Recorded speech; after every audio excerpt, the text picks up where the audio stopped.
Welcome back to episode 34 of the Service Design Podcast. Recently, we held another arena event, this time on the topic of the future of work. We had two interesting speakers, Julianne Coughlin, who you've heard on the show before, talking about transformation in Cork County Council, and we heard Elina Ermens from McKinsey Design, and she speaks about humanizing jobs. This episode starts off with a roundtable with our two guests, but keep listening to hear both their full talks. We posted the slides on servicedesignpodcast.com. Enjoy.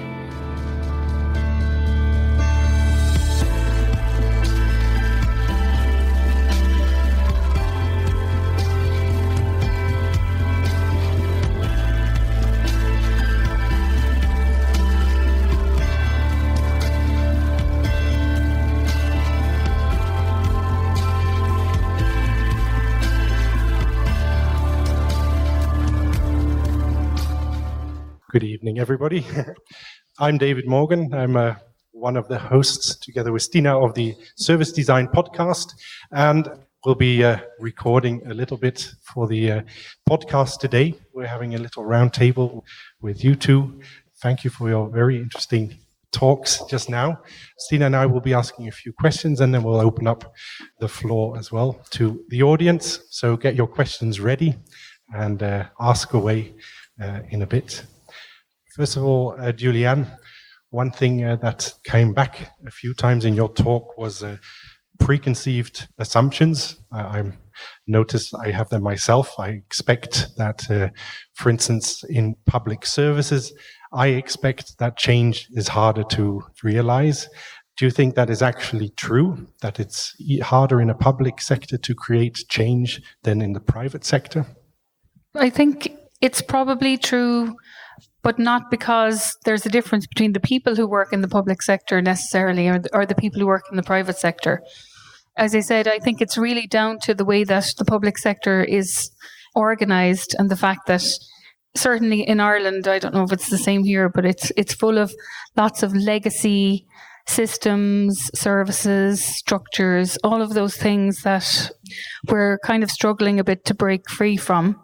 So it's not so much that once you do allow that to happen and once you do give people a chance really to work differently, to think differently, to collaborate in new ways and to kind of, I suppose, going back to that word silos again, but really to move outside of the silos that they're in, I don't think then it's really any different because people, certainly public or private sector, really do want change. That's been our experience anyway. You, Aileen, do you see any difference in creating and driving change in public sector versus the private sector? It's hard to tell. I think there's a lot of differences between public and private anyway. I think it's hard to pigeonhole it.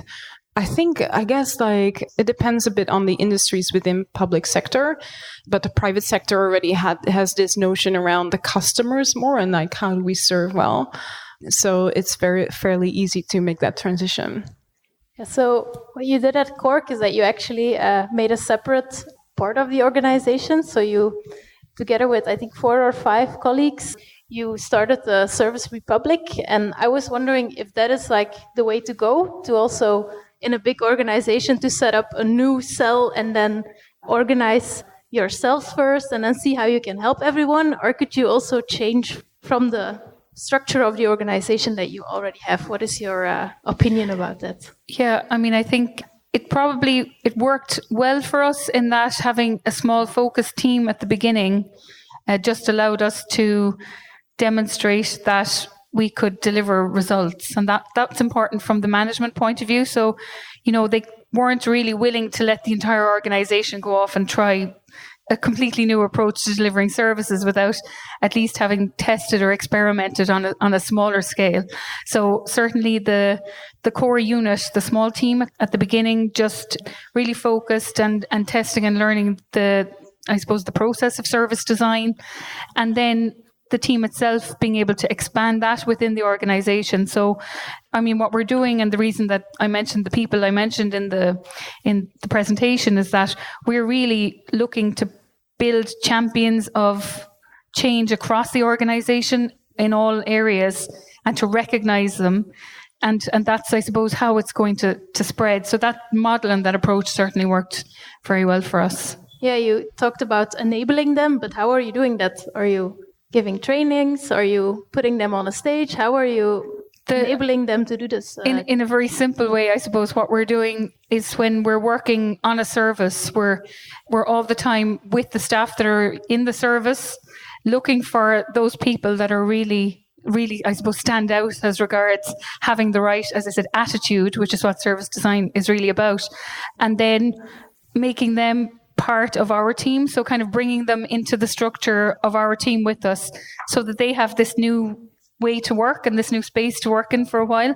So it's giving them a chance to work outside their normal routine or their normal structure and come in with us and then learn from the things that we're doing. But as much as they're learning from what we're doing, we're kind of learning from them too about how they're delivering services and what it's like in their part of the organization. So there's a kind of a two-way exchange of knowledge really in that sort of model. Can I just add to that? Because I really recognize that in your talk. I've done work in banking where it's kind of similar, right? So to really find those evangelists, because a lot of people that are having direct contact with customers are not always recognized. So there's somewhere down the line, there's people like the pothole fillers. I don't know how their official function is, but, it's very, very typical that they're kind of forgotten. And there's not all of them, but there is a few of those heroes that need to have a platform. So whatever that platform is, whether that's making a film to sort of spread the word and to let them show how they do their work, it's very inspiring for people to see. It's really real. I recognize that a lot in your talk. We've been talking about, or everyone has been talking about silos, and we're always talking about how we should break them down. Do you think organizations in the future will not have silos anymore and don't have different departments, or how do you think that will evolve?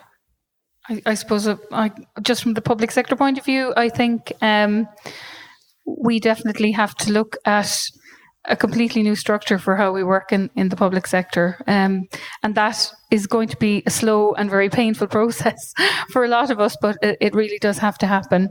Even if you look at the reason I suppose I mentioned that manufacturing report, that Digital Champions one, it actually isn't really about digital at all, which is what you were saying in your presentations. It's really about integration and bringing all of those different elements of your work in the environment together with people actually enabling everything.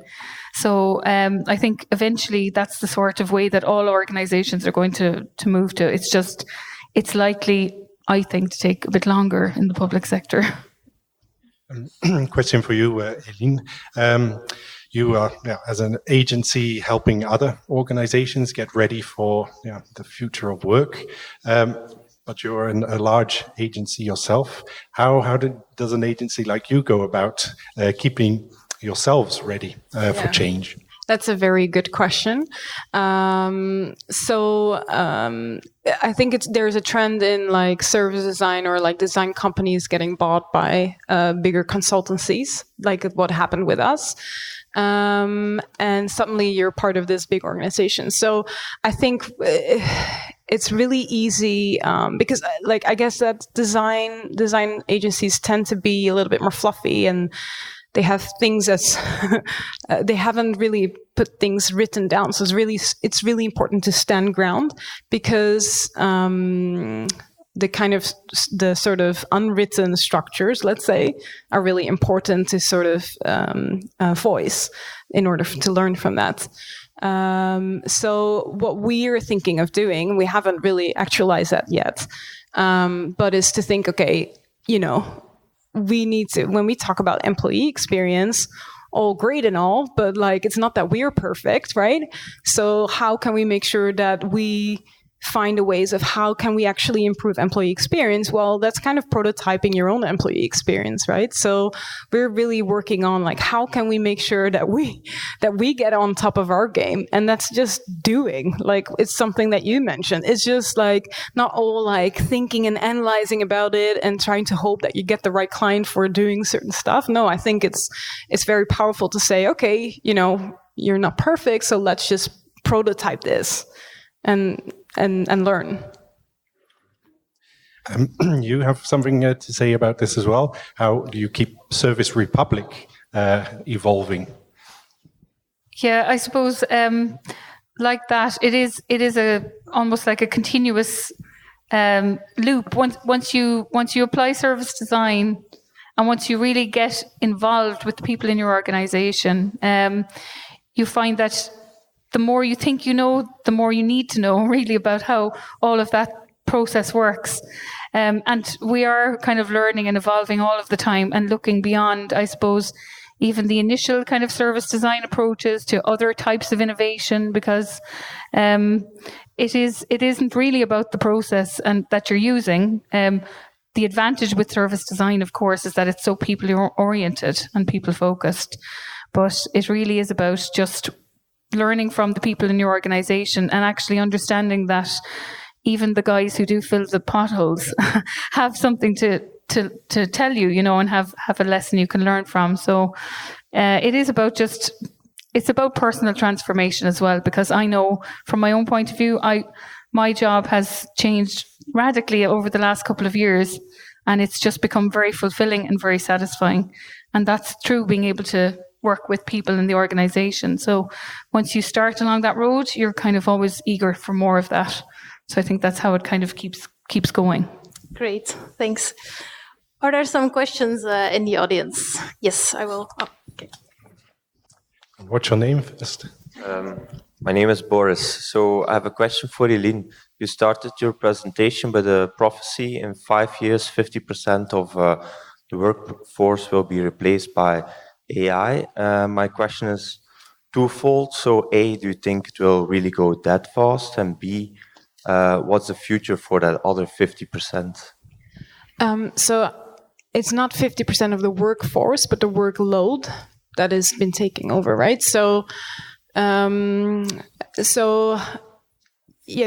it's an hypothesis, right? It's always with predictions. I guess there's many different types of predictions out there, but I do think that it's going fast. But it's tasks that we probably don't want to do, right? So it's up to us to make sure that that it goes into the right direction. So, sorry, what was your second part of your question? What's the future for the other 50%? So people will lose their jobs. We will need to reschool people. Take a truck driver, for example. I think it's something will be replaced very soon. So. It will be replaced very soon, but I think this, for instance, with truck drivers, I think it's interesting. You can currently, I think, only autonomous trucks are only in secured locations, right? So, for instance, in mining, where they are completely autonomous. But yeah, it's gonna be challenging for older people, for the older sort of notion of what a truck driver should do. I think, and then this is where there is also a lot of speculation of what is the future, driver. Or it's not a driver, but how will that be managed? But yeah, I don't know what will happen. I think it's going to be interesting to see.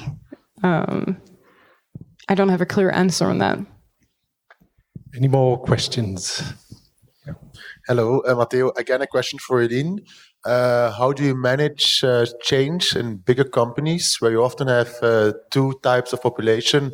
One more resistant, afraid for change, and others who are more open to it?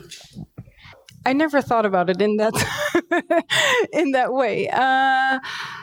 I think, it is like picking the people. It's kind of coming back to, so how do you start a project, right? So we often tend to start the same way when it comes to bigger companies, where you start with a core team and you pick very carefully.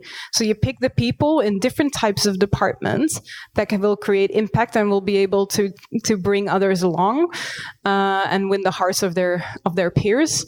And then it's about scaling that, right? So they do much of the legwork and much of the thinking of how to do that. And it's really important to think about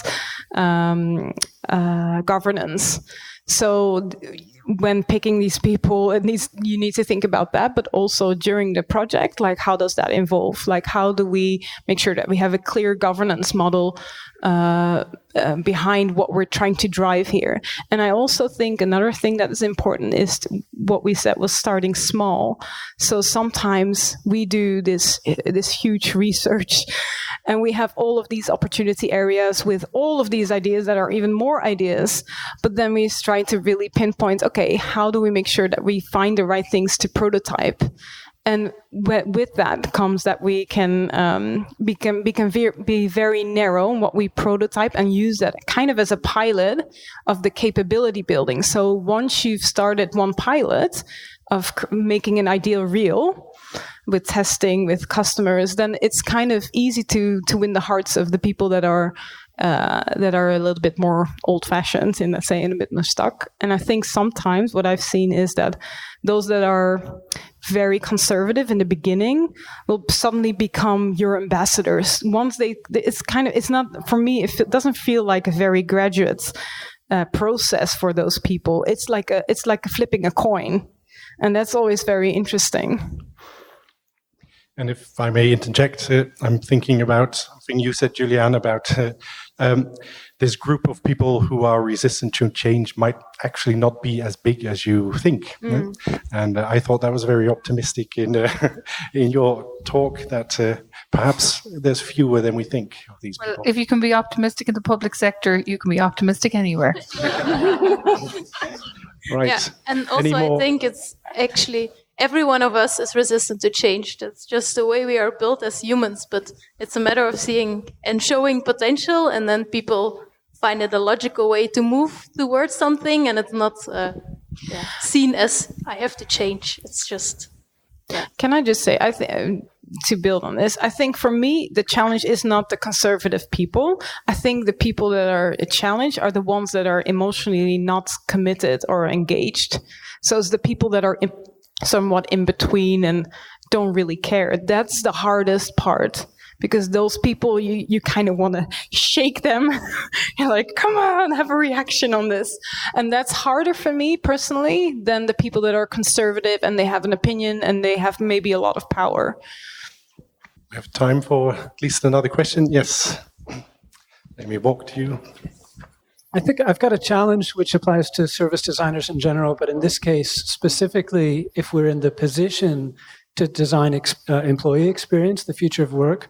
So for the people who are left in work and whose job has not been removed by robots or automation, they will be doing work where things like artificial intelligence and robotics support them. As service designers who are not comfortable at the moment working with AI, working with robotics, how do we get the skills so we can design that employee experience? It's not a comfort zone of the typical service designer today. So how can we design the future of work when it gets so technically complex? That's a really interesting question. I think I really can't answer from a technical point of view, but what I will say is I think the future of work in that sense will be about really kind of maybe redefining exactly what work is all about and finding what people value in their work, because I suppose, and that comes to actually getting people engaged and getting people to work in new ways. And it is about maybe taking a look at what the values that your workforce have, what those are, and how those fit with your changing working environment, and finding a way to design around that. But I think you're coming at it again from the people point of view more so than what the technology might be or what they might have to do. It's really about looking at what work actually means and what the purpose of your workplace overall is. And I suppose finding that match between those values of your workforce and what your actual objectives are as a company or an organization. And I think that's a huge thing. Yeah, I also don't have a straight answer, but I think it is key to stay people-centric, but I also agree that we can't really stay blind to whatever that is happening. So it's really key to work with with technologists closely to understand where can we go, but to have really strong ethical standards, and to also understand when you work with a company, to understand when are people ready for what, right? So the behaviors around it, and like if you are not really talking about laying off people, what happens a lot with digital transformations and AI and robots, like if it's more tasks, and like what are people really ready for and what makes their work really better. So looking at it from a holistic point of view and not like only the people part, but in the end, what is really creating value for society, right? So how do we make sure that we use AI's strongest capabilities, what's out there, but also at the same time, equally and strongly value what makes humans thrive. Because right now, I feel like the emphasis is so much on the tech. We kind of forget about it. We're kind of like getting this tunnel vision, and that is really dangerous. Great. Thank you. If you have more questions, then you're welcome to ask the speakers afterwards. We are moving to our final act of the evening, so please stick around, have a drink, have a chat with the speakers or with the other peers you see here. And thank you all for coming, and we hope to see you again somewhere in October. We will launch the date of the next edition soon. Thanks. Hi, everyone. It's great to be here in Ghent. Never been here before, so I'm staying an extra few days so I can really enjoy the towns. But it looks like we actually brought the sun with us from Ireland, which is unbelievable.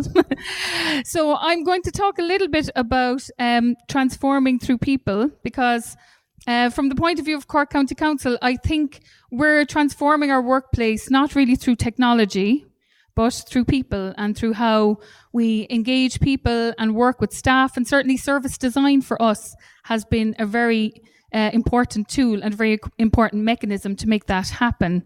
So Stina kind of introduced me already, but for those of you who don't know, I'm a service design manager and I lead a service transformation team in Cork County Council.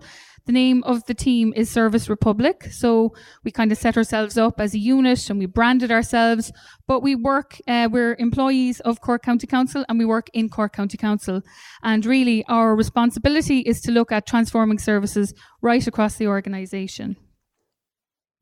So I can't talk without obviously taking the opportunity to tell you a little bit, not just about my team, but a bit about Cork, because, and I'm sorry, because I do talk really fast, but people from Cork really do talk fast. So my friend Joanna is here and her job is to slow me down as we go.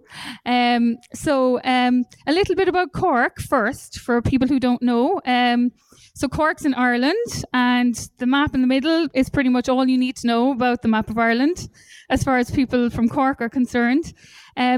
Other things in the picture here are things in Ireland. It's the biggest county in Ireland. We have about 12,000 kilometres of roads. We have 20% of the coastline, actually, even though it doesn't really look like it there, but there's a lot of peninsulas, so that the length of coastline is really huge. So we're the second largest local authority after Dublin City Council. So we have a big challenge delivering services across such a vast area. Another thing about Cork is that we're known as the Rebel County. And the reason that I'm going to mention that is some of our sports teams are called the Rebels. And we kind of have a natural rebellious spirit in the south of the country. That kind of lends itself well, I think, to not just adapting to change, but also driving change. So it's not surprising, really, that Cork County Council is the first local authority to introduce a service design unit. You might like some of the things in this picture, you might not like some of them as well, so I'll move on. So the timeline, I suppose, we started way back in 2015 and we surveyed customers about about the services that we were providing and asked them what they thought. And out of that, we realised we needed to redesign and deliver services differently. So we were formed properly as a team in May in 2017. So we're not around that long, but we've done quite a bit. I suppose I want to share a few insights with you really about what service design has meant for us. And service design Apart from looking at transformation in our organization for a long time, and we were using things like BPI and Lean Six Sigma all the way back to kind of 2008. But service design is different. Service design is an attitude. And that's the main thing I think that separates it from other methods of transformation, is that it's so people-centered. And if you put the right people in a service transformation role with the right skills and tools, you have really a winning combination. So that's kind of the number one insight from our point of view. We started doing a little research. We knew we wanted to change things in our organization, but we needed to know what we needed to change. And we did a big survey. We asked people out in the public what they thought of us as an organization. There was lots of really interesting insights that came back from that survey, but probably the most interesting one was that about 70% of our customers thought we were actually okay. So we weren't expecting that. And then equally, we asked our staff what they thought people would say about us. And about 70% of our staff thought the public would think we were just, not a great organization. So there was a real disparity between what people thought inside the organization and what the public were saying about us. So that was a really interesting insight. Something else, I suppose, is that, So other things that I suppose came to the fore, things you might guess. People wanted better access to services. They wanted better communication from us during service delivery. And there was an opportunity as well for online services. So when we formed our team back in 2016, which was when we initially got together, we gave ourselves the focus of delivering online services. And that was kind of a tangible thing we were going to do. And we were going to design them with people in our organization. And we thought, okay, we were a bit cynical going in. People wouldn't buy into this, surely. They wouldn't actually come on this journey with us. Because after all, public sector workers are usually considered to be lazy and, averse to change. We had all of these kind of preconceived ideas in our head. Weren't we kind of working in an organization really where the culture was resistant to change? So when we say that the culture of our organization is resistant to change, normally in the public sector, what we kind of think of is, again, a worker sitting in an office with their feet up on the desk, probably reading the newspaper. So it's kind of the people, I think, we think are averse to change. But actually using service design and working with people in our organization, we realized that was actually the opposite. People want to change and they were happy to have us work with them on it. So that was a real surprise for us. People want to change. And when we went out and spoke to staff, they want to change. They wanted us to change services to make them better for our customers. So what's this culture that's averse to change we keep hearing about? Well, I think in the public sector in general, the main thing as regards culture and things that make change difficult are actually that we have really old services.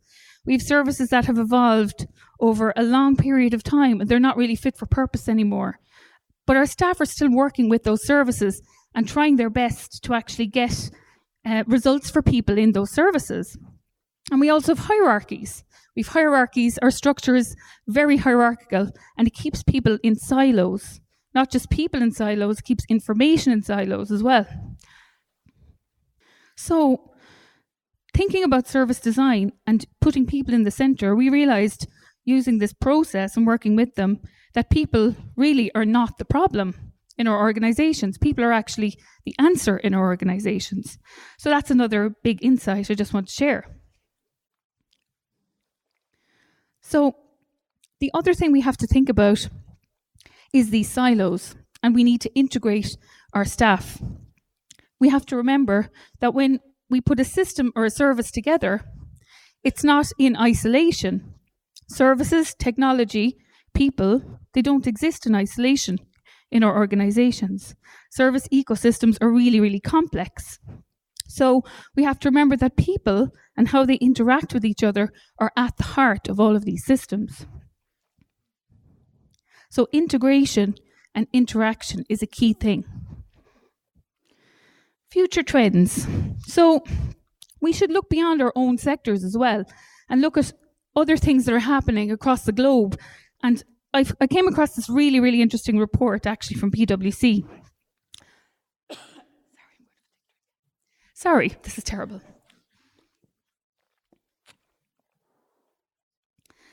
Okay, this report was done on the manufacturing sector. And PwC were looking at digital champions in the manufacturing sector. What makes a digital champion? And I thought this was kind of an interesting concept. So one of the things that they discovered was that digital champions typically, and these are mostly countries or companies in Asia in the manufacturing sectors, they integrate the different ecosystems in their organization. So they integrate customer solutions, operations, technology, and people. All of those ecosystems are integrated. And I thought, this is something we really need to learn in the public sector. But how do we actually start that integration? They also discovered that the people ecosystem is the one that enables all of those others. So where do we start? Well, you need to create the conditions really for a transformation to happen. And you start by laying the groundwork for innovation in your organization. So you don't necessarily think of your end product, but you start by laying the groundwork. And you do that from the people perspective. That's what we did in Cork County Council, and that's what worked so well for us. So how do we do that? Well, we asked a few questions from the perspective of people in the organization. We asked, what support do people actually need to make things change in our organization? And by support, we meant what capacity and resources do people need? And where can we remove obstacles to people actually being innovative and creative in our organization? And the way to do that is obviously to have support at the top of your organization. And then how can space be made for change to happen? So how can we just give people sometimes the space to actually try things differently? Because a lot of time with innovation, it's not necessarily about doing something, it's about getting out of the way of something and allowing things to happen.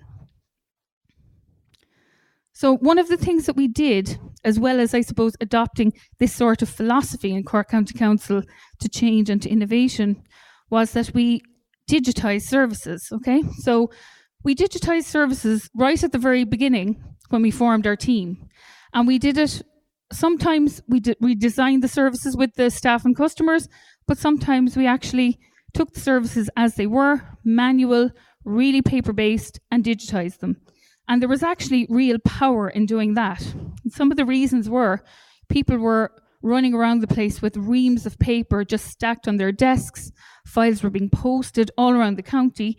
So digitization immediately allowed us to automate the more manual processes and to give people, immediate results and savings, to allow them to retrieve records really easily and to allow us to do kind of business intelligence and reporting on data that was coming in. So sometimes digital, for its own sake, is actually a benefit, and you have to realise that and recognise that. That was certainly the case in Cork County Council.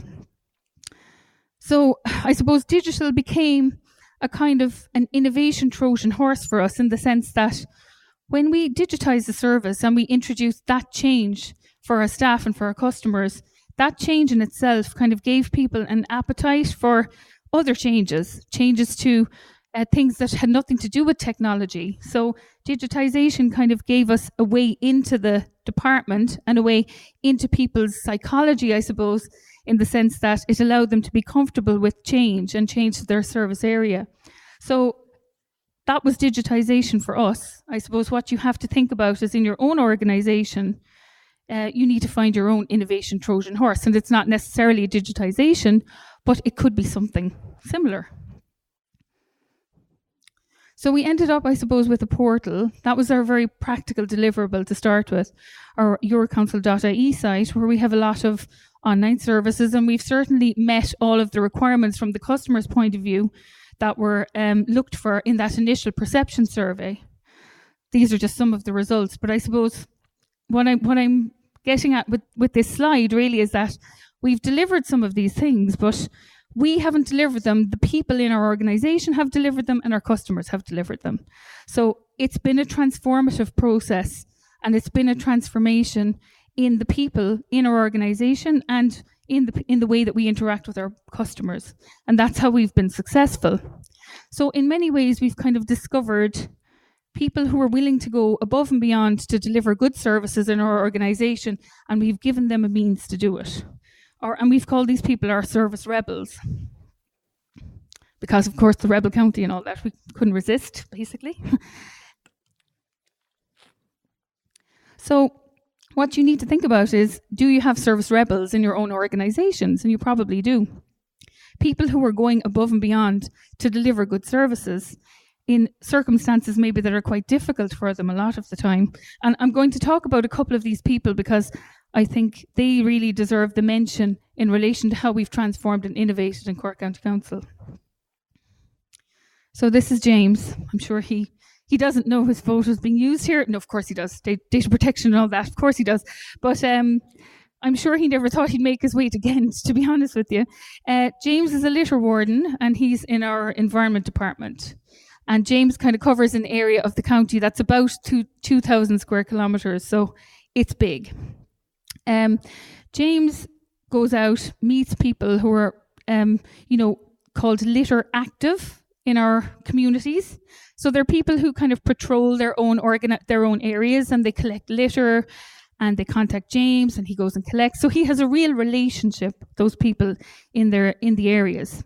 James kind of told us, just as an aside, when we were talking to him about litter and dumping, that there's a litter number that people can phone in the council to report issues, but he gives people his own mobile number sometimes, especially older people, because they're often quite anxious about their own area and they're anxious about dumping. And if he thinks that there's a certain level of stress with them, he'll give them a means to actually contact him in person. So James is really displaying, I suppose without even really knowing it, empathy for those people, and he understands that for them, the issue of dumping in their area is something that causes them a lot of stress. So he's really designing the service on the fly for those customers. And when we spoke to people in the community James works in, they actually couldn't have spoken more highly of him. They said he was unbelievably personable and went over and above all of the time in the service he was delivering. And that's just James, a person in environment that we met. This is Norma. Norma's had a lot of mention, actually, at various events. So Norma is a grade 3 officer in housing, and a grade 3 in Cork County Council is the entry-level grade. So she's really, I suppose, if you were talking about that hierarchy, Norma's at the end of the hierarchy. When we went online with our portal, Norma came to us on her own initiative and said, I've got this service and it's driving me crazy. My desk is stacked full of paper from one end of the week to the other. She was handling representations.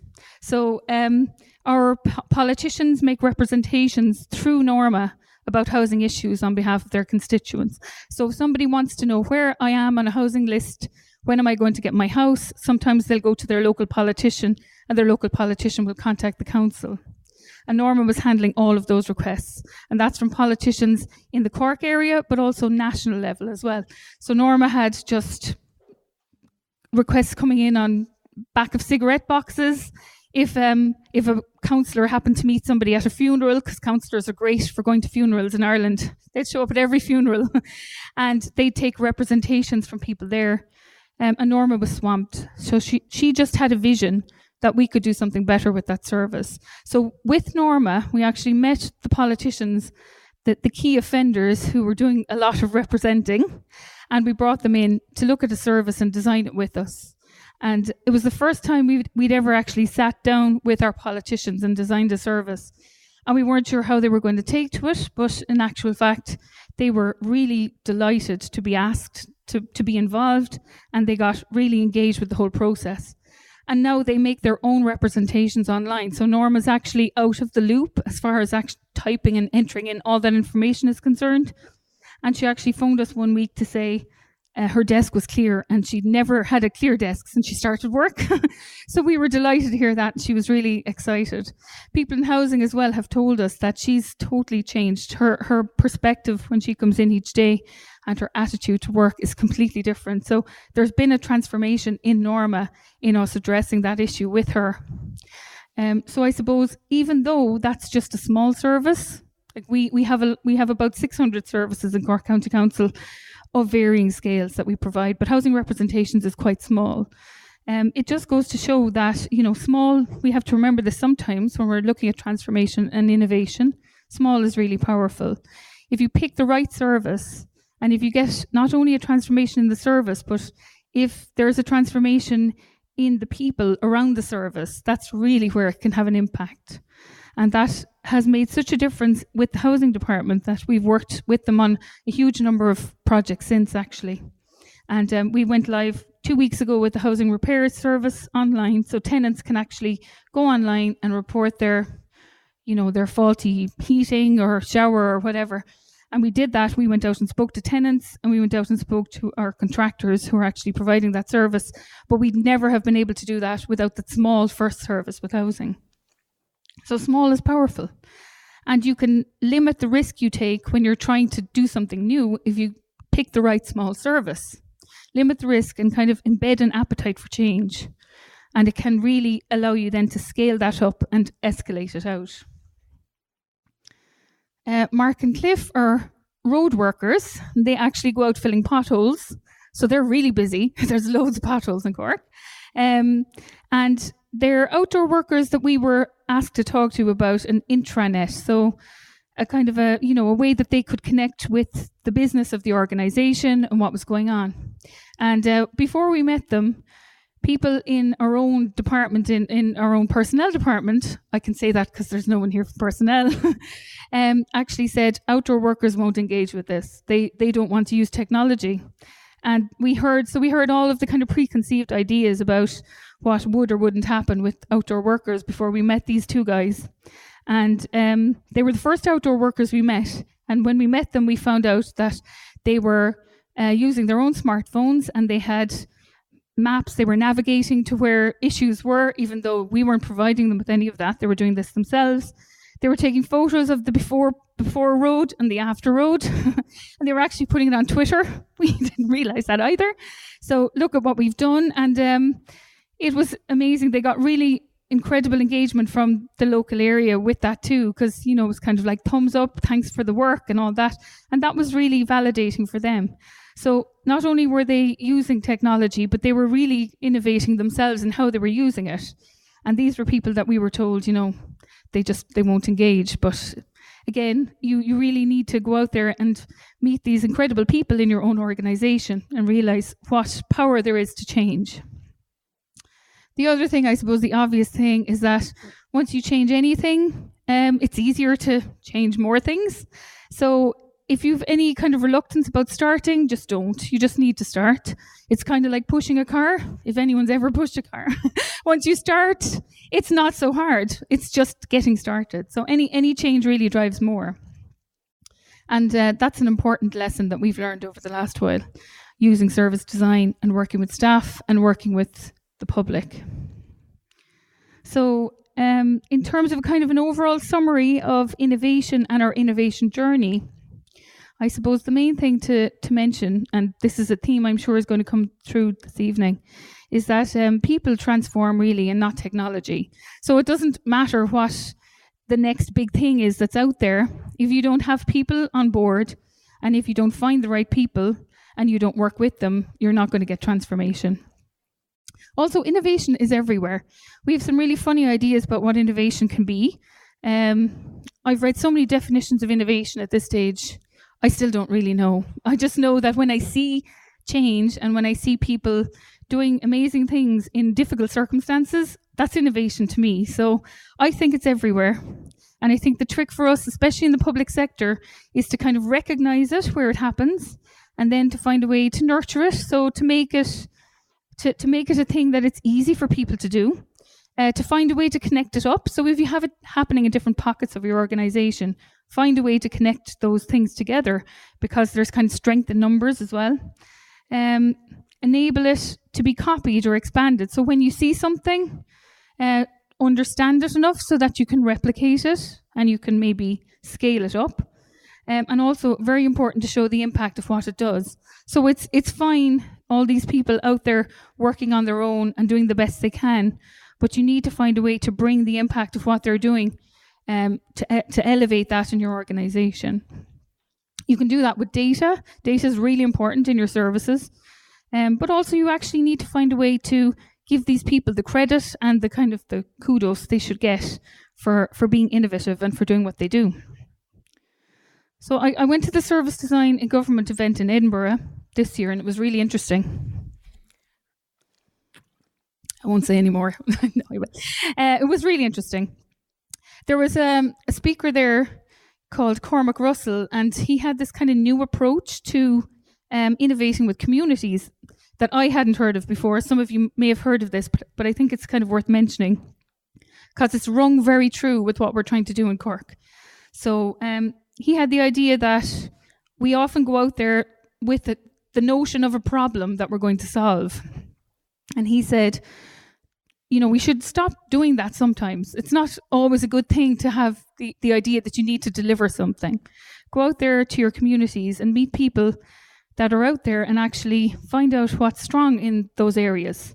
So you start with what's called asset mapping. So you go out there, you literally do an asset inventory of everything that's happening in your community, and you look then at ways of connecting, facilitating, enabling, empowering, all of those things, and making those things happen more easily. So it's not actually about you as a local authority delivering something directly, it's about you enabling something new to happen. So that's start with what's strong and not with what's wrong, which I think is a really nice idea.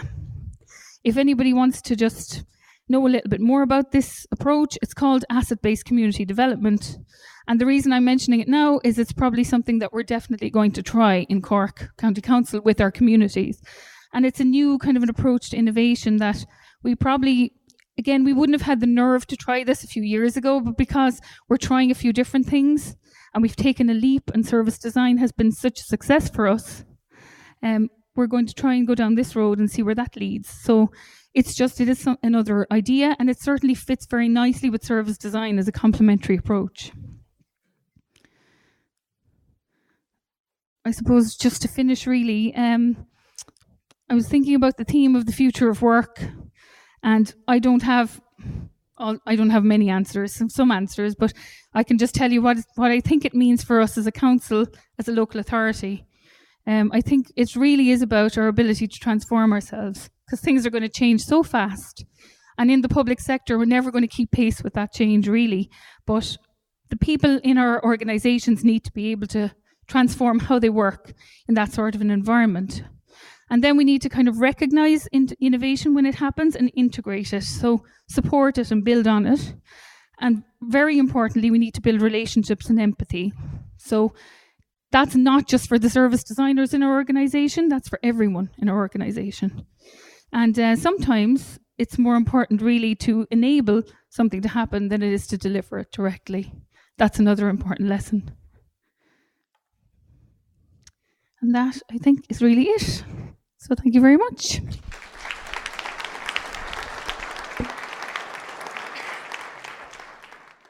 All right, before I start, I'll just say apologies for all the blue slides. I've seen so many nice, colorful slides.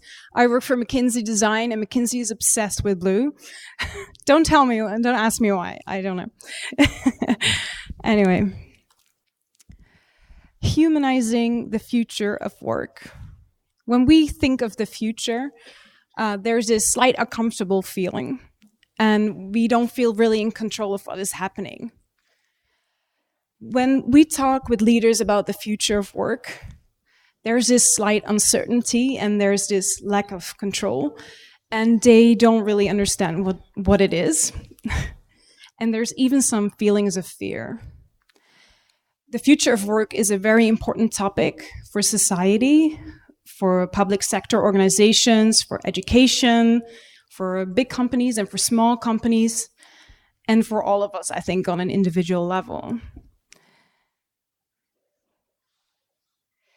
These feelings of fear that people have, that leaders have, are of course not coming from anywhere.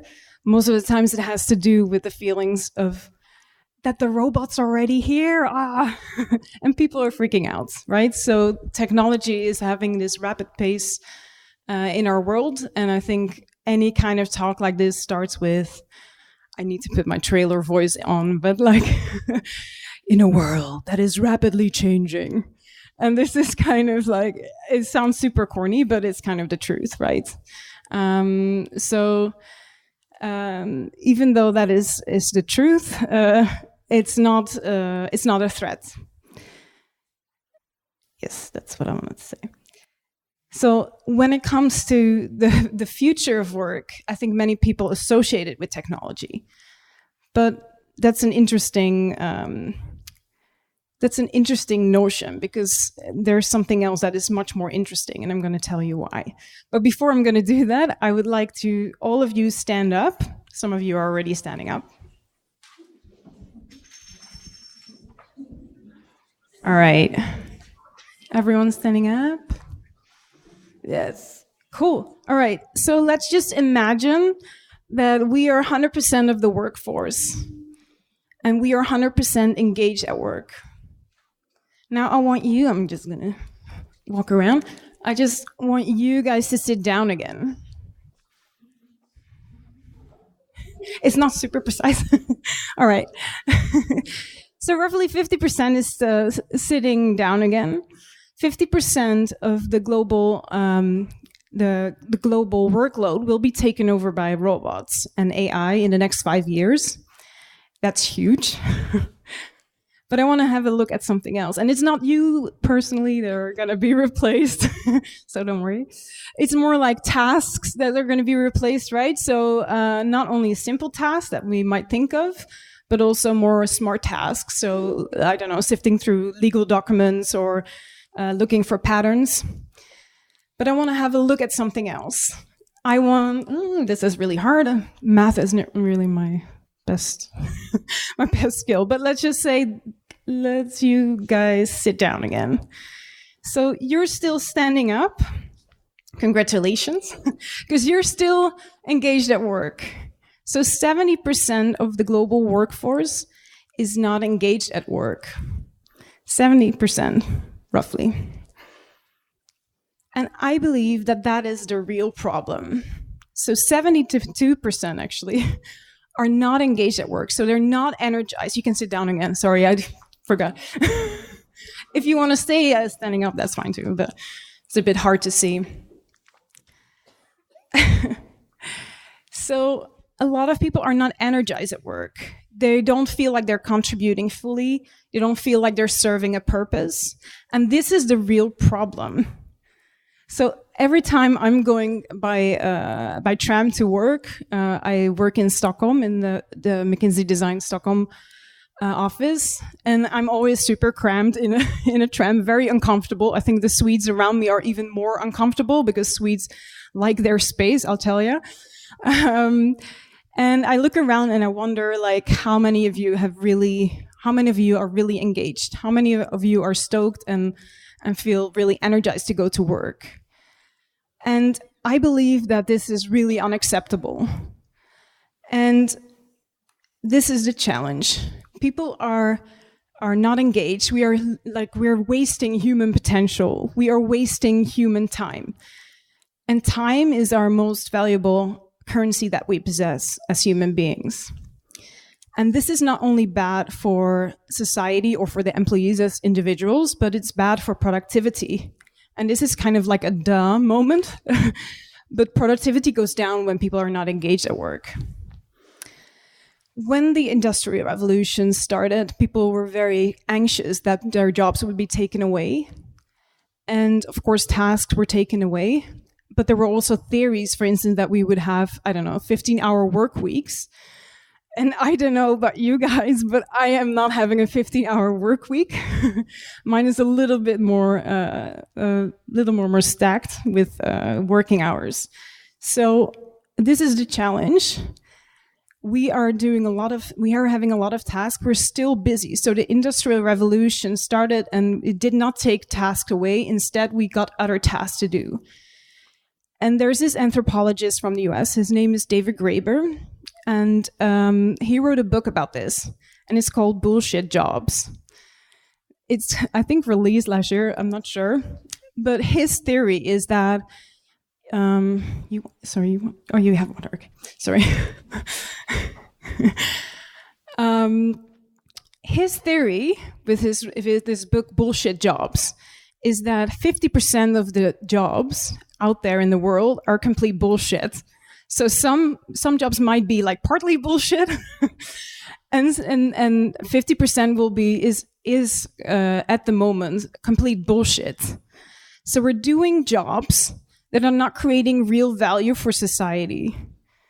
So think about that. That's just mind-boggling for me.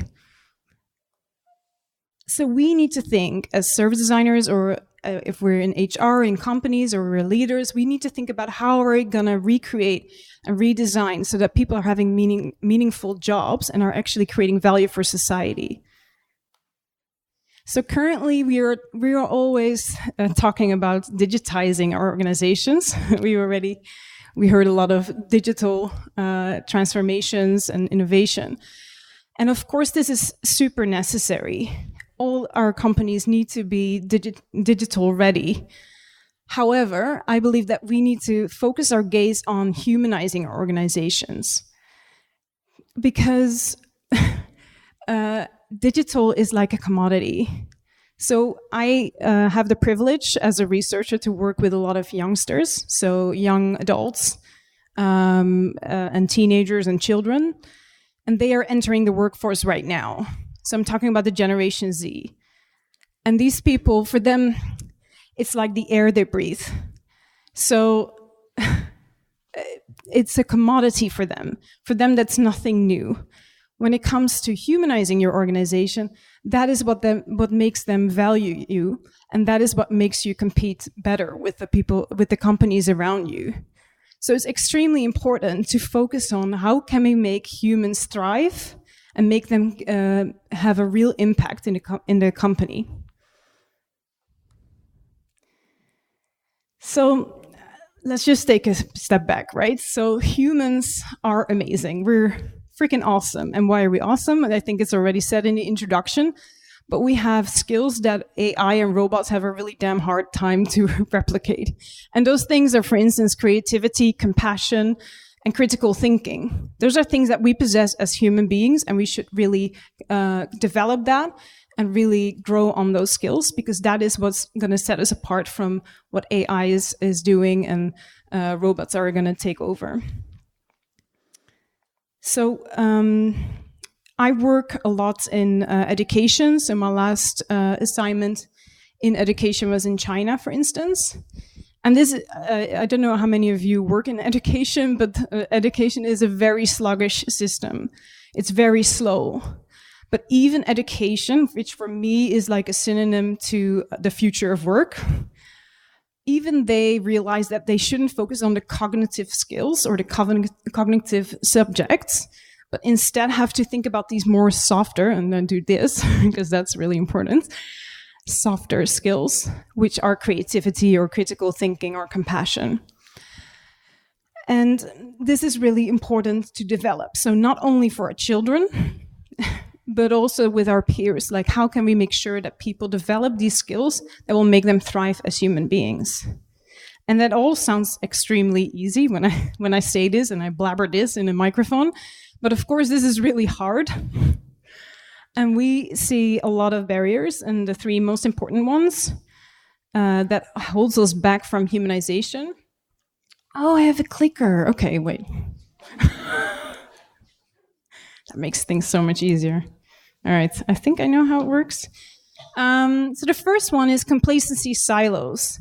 And what this means, and we heard this word already, silos, is that we are kind of comfortable in our little silo, in our little bucket, and we think that everything is kind of all right. So instead of looking a little bit bigger, we're kind of comfortable in our silo, whether that's a department or that's you as an individual or you as a company in a more complex problem. I think I should touch this. Yes, okay. Sorry, I'm obviously not so tech first. One of the more interesting projects that we've done is the Singapore government. We've worked with them on improving the quality of life with people with disabilities. And this was extremely interesting because, as you can imagine, working with this type of topic, a lot of stakeholders are involved. So I'm talking about parts of the government, companies, social care, healthcare, and all of these stakeholders we brought into one room to workshop with and to create real impact for those people. So we did a lot of design thinking with them, and we created a lot of opportunity areas and a lot of ideas with them. But before we did that, we created documentary. We created documentaries about each and every single person that we met through our research. So we spent a lot of time working with people with disabilities to really understand what their kind of struggles they had, what kind of highlights they had on the day. But it was a lot of work into trying to understand what makes them tick, what motivates them to continue in every single day. And we created these empathy documentaries. So we felt that instead of making a compilation, which sometimes works, right? So sometimes you're trying to craft your insights and you edit this type of video to create empathy. We felt that each and every single individual that we met deserved a documentary. So we did that. And I must say, it's really hard to watch because a lot of people struggle with if they have a disability in Singapore. And with that, we really touch the hearts of people. So there's this internal change happening.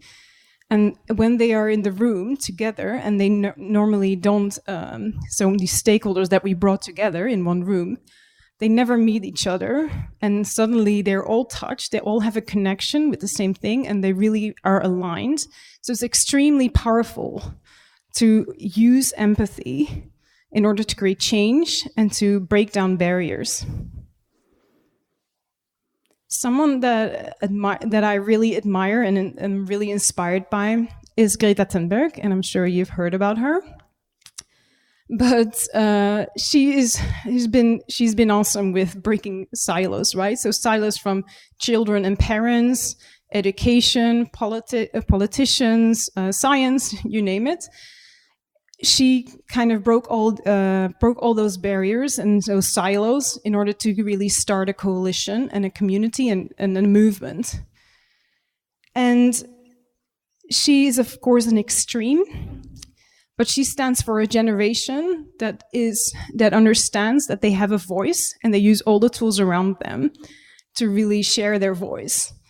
And they also are extremely hyper-aware when it comes to issues like environment or political issues or gender issues, you name it. And this is really key for this generation.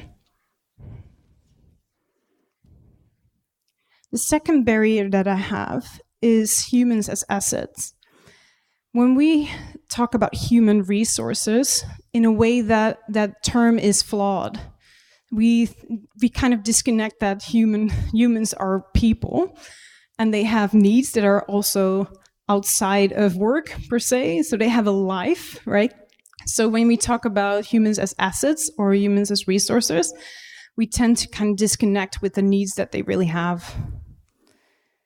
We worked with a global tech company, and they had no idea how their employees were, like how they were doing from a deeper level than the data that they had. They didn't really understand what made them tick. And so we were set out to do a really in-depth research, trying to understand, okay, what is it that makes people tick? What kind of needs do they have? What kind of profiles do you have in your organization? And how can we serve them better? So we found that the simple things, like how meetings were planned or how feedback was given, but also, for instance, how lunches were, that created real change internally and really created a better engagement. So a very practical example is that this company had a huge lunchroom. So everyone came at 12 sharp to have lunch. and there were hundreds of people in the same lunchroom. So a lot of like extroverts were really energized by that because there is a buzz and it's really fun, and you see a lot of people, and you talk about any kind of things that you want to talk about. But for the introverts, however, this was really draining. So instead of being energized afterwards to do better job after lunch, they were completely drained with energy. So a simple thing we could change was doing something around the lunches and to be more flexible in how we serve people when it comes to lunch. The third barrier is getting stuck. And I don't know about you, but I think everyone can kind of relate to getting stuck, right? So we all have that on an individual level, but I think it also is on a company level or sometimes a department level that we get stuck. So we do a lot of work, we do the right things, but somewhere down the line, it doesn't go well. It doesn't really become a real change. And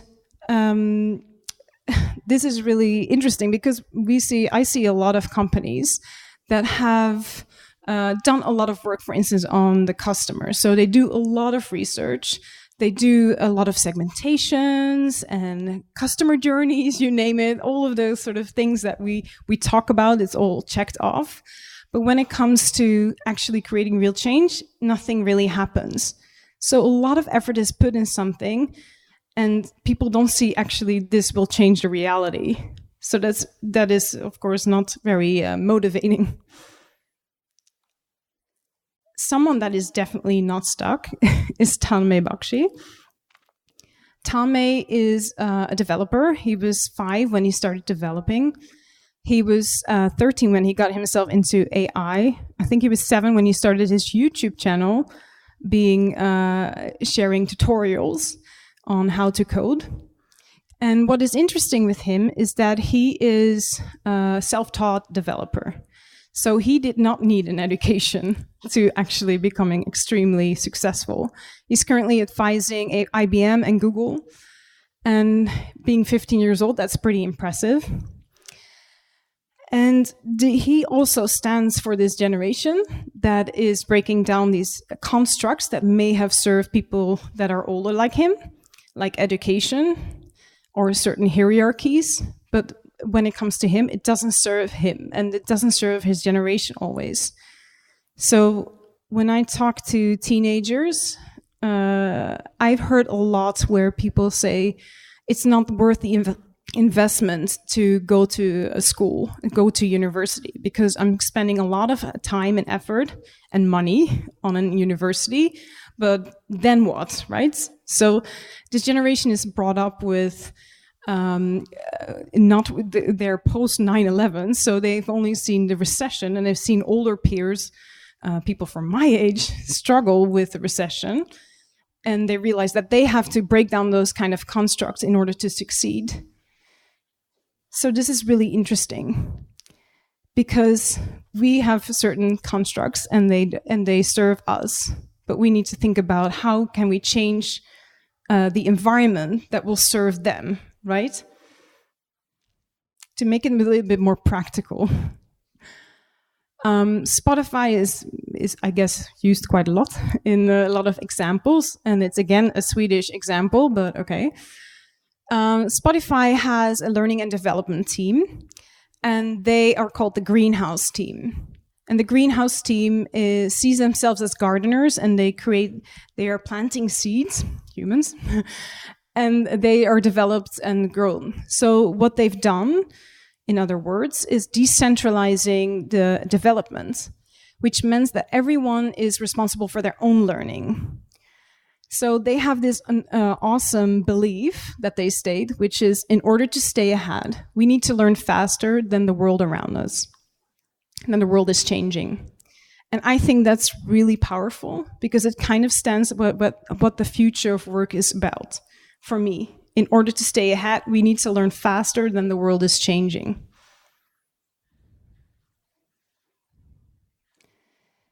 So the shifts that we would like to see is from silos to coalition. So creating movements, creating a shared purpose and alignment. instead of talking about humans as assets, talk about potential, talk about ambitions, where people want to be. From stuck to flux. So have this lifelong learning mentality, and to really be brave enough to constantly grow as a company, but also as a person. And all of these things are things that we can do something on a short term as well as on a long term. To come back to people, we are amazing as human beings. We have skills that AI and robots don't possess. We need to hone into those skills and to develop those in order to make us thrive and make us happy at work so that we can be productive. When I talk to children like these, or they're older, they're teenagers, these people are really brilliant, and they might be young, but they're not foolish. And they are growing, they're maturing faster than generations before them. So they're basically catching up. And we need those skills, we need their capabilities and their knowledge in order for us to grow as companies. This is really key. So we don't only need to understand the needs of our current employees, but those of the future in order for us to have a sustainable growth. So I'm going to be pretty straight with you. I want the companies that we work for to succeed. These people, these kids, teenagers and young adults, they're our future leaders. So whether you like it or not. So the question is, will they be working with you? So together, let's create the future that we want to work and live in. Thank you.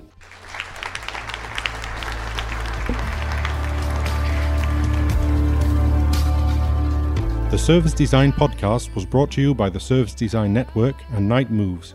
For more information, previous episodes, or to join the conversation, please visit servicedesignpodcast.com.